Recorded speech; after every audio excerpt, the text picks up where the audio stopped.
来，乡亲啊，继续来看这件，这是台大补习班，伫台北车头已经徛50档了。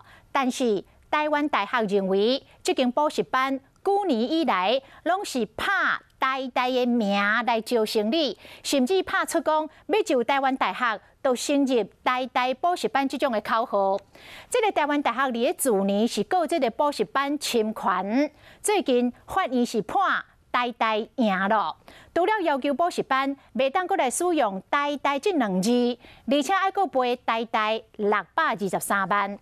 这个补习班是来回应讲，将来都无明示，也则是暗示台大补习班甲台湾大学有关联。消费者嘛会当看出到两边无牵碍，这个案件也会当继续来上诉。台大补习班，明明补习班。然后后面我就忘记了。补习班广告词唱歌好听，阁袂挑战。有50年历史的台大补习班提出要去台大申选台大票据，不过即马正版的台湾大学认为台大补习班用因的名义招生，涉嫌侵权，各计法院。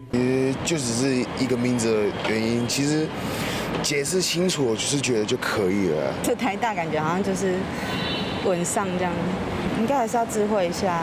蔡台大看榜，敢真正会当互生理变好，民众看法无同。法院认为台大补习班确实有侵权，宣告台大一审判赢，爱赔偿623万。台大补习班这么多年来，从来没有以台湾大学的名义去做招生，而且补习班的这个口碑，不是说用哪一个知名度好的名字就可以招很多好的生。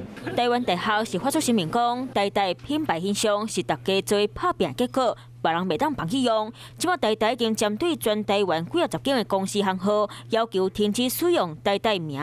不过，别的补习班冒用大学的名来做看榜，若敢卖受到影响，一时半刻恐惊也看袂出来。不过，即马专案也可以当继续上诉。